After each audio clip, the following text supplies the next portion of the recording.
Blood Legacy is a South African drama series that premiered on Netflix in September of 2024. Adapted from the Mexican series Monaco, it follows Kanye Adesina, a journalist returning to KwaZulu-Natal after years of estrangement from her family. With the sudden death of her father, CEO of Spear Industries, Kanye finds herself thrust into the fierce battle for control of the family empire. The series explores corruption, betrayal, and the complexities of family relationships against the backdrop of a South African society.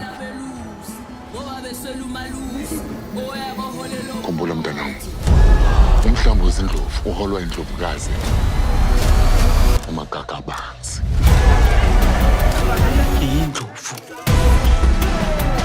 Niyindlovu ngicela nibe munye nibambane.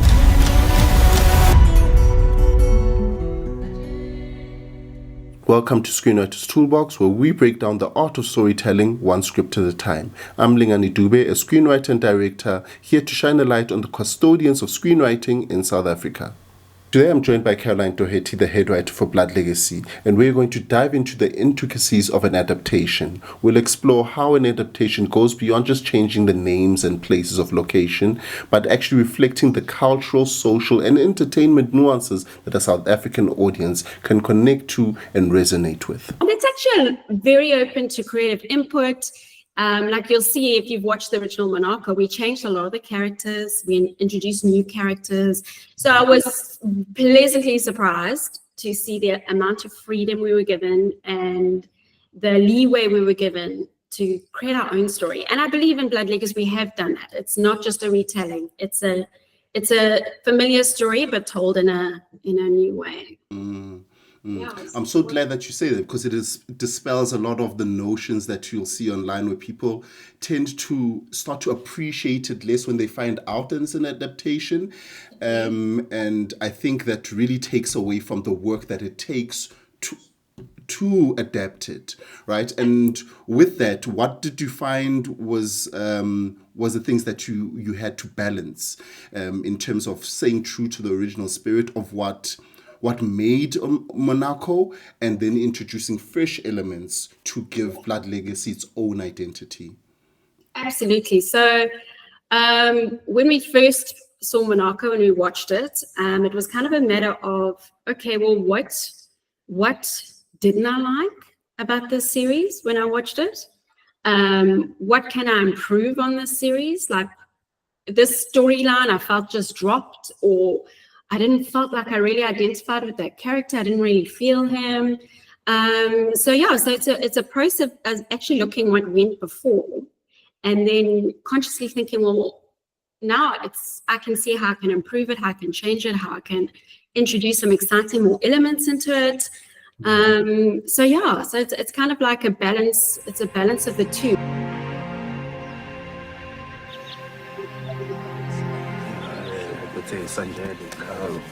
And there may be similar cultures in other parts of the world in terms of how they do things, but this is still very specifically South African Zulu culture in KwaZulu-Natal. Can you talk to me about the building blocks of just putting that together and why that emphasis? Well, I suppose because it would play out like that in a traditional family. So obviously he had a violent death.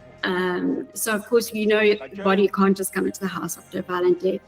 So it's really just acknowledging these very real cultural events, and thinking, how can we incorporate all these steps into the story? Because we want it to be an authentic story. We want it to resonate. We don't want people to ever feel like, oh, well, it wouldn't really play out like that. The whole drive was to keep it as authentic as possible, which meant that because these certain things had happened, these other things had to happen.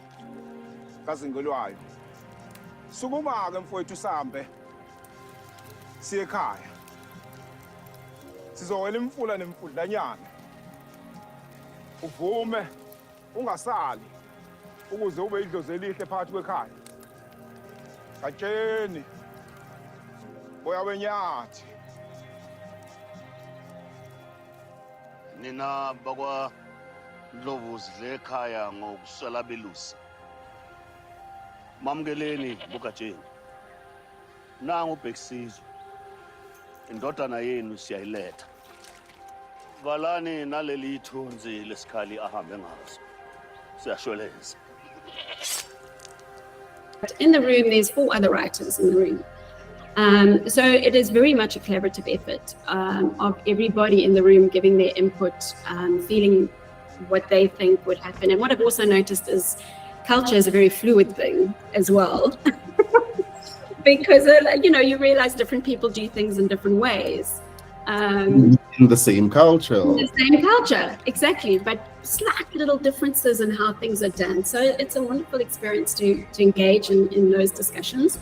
But yeah, so it's the room of us, and we go through like a scene like that. This is a funeral, which means we have to acknowledge the culture, we have to acknowledge the processes. Even like you're speaking of that scene, one of the biggest handicaps, well, I shouldn't even say an obstacle, but it was that in Monarcha, when they view the coffin, there's no one in the room, and that's how they can get in there and open the coffin. And the real question was, but the body's never alone here. Yes. So how are we going to play this? Because there's going to be mourners in the room. There's going to be, so it's all those ways where you're looking at a story and you think, okay, but this wouldn't play like that. So how do we still keep the story tracking around these very real events that have to take place? And there was a character moment there for me from the Mandla character, and how he looks at the watch. It's almost as if he's having a specific thought. And from the scene that we just watched is from episode 3. So we've only had glimmers of their characters and what these people could be like. But in that moment, I really felt that this is somebody that could steal the watch of his father's corpse. Yeah, it's great that you bring up Mandla. He actually was one of my favorite characters. Yeah. Yeah. Because he's varied. Exactly. You don't know what Mandla's going to do. There's always that question of, how is he going to respond to this? Yeah, he was actually one of my favorites. Yeah. Being based in KZN, of course, sugarcane farming was always a huge aspect here in KZN. And especially in the areas where we set it, that's what KZN was known for, was sugarcane farming. So when the father would have bought the land, we thought the most economical farm he would have bought, and it was his own traditional land that he was buying back in a way, was a big sugarcane farm. So that's where we moved from the Argaves, I think they're called, the Argaves, the tequila farms. Yeah, so KZN, biggest industry would have been sugarcane. Mm-hmm. So that's how we went into sugarcane farming. We did keep the other elements. We did keep the hotels, and we did keep the construction business, which is in Monarcha. Yes. So it was really the main change was the family base industry. I think one of the critiques for the naysayers against adapted TV series and movies is that the setting becomes just the backdrop and doesn't play a fundamental part in the identities and conflicts. Oh, no ways. You see, part of our drive was to highlight the beauty of KZN in particular. We definitely didn't want it to form a backdrop. And I think you can see that. I think it is a character if you watch Blood Legacy. You know it's KZN, you feel it's KZN, you can see the hills, you can see Durban. I think we succeeded in making sure that KZN was forefront in Blood Legacy. That was even a drive in the writing room. We were very much driven like locations. Where are we going to set this? What part of KZN can we show by setting it here? Yeah, definitely the landscape and the people were very much our focus, that this was a KZN project. If you're new to screenwriting, then adapting an existing story can be a great way to develop your skills. Personally, I learned about reimagining a story for the screen by adapting this book, A Thousand Splendid Suns. I adapted the first 3 chapters of this book into a short film, and in this process I had the exciting challenge of writing scenes for the African context, much like how Caroline and her team did for Blood Legacy.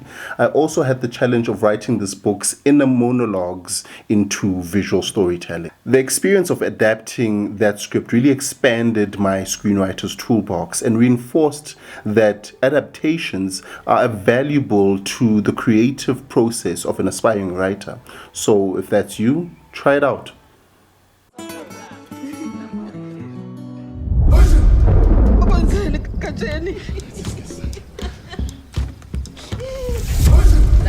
Ngifuna ukuthi ubuye ekhaya uzobamba intambo mntanami.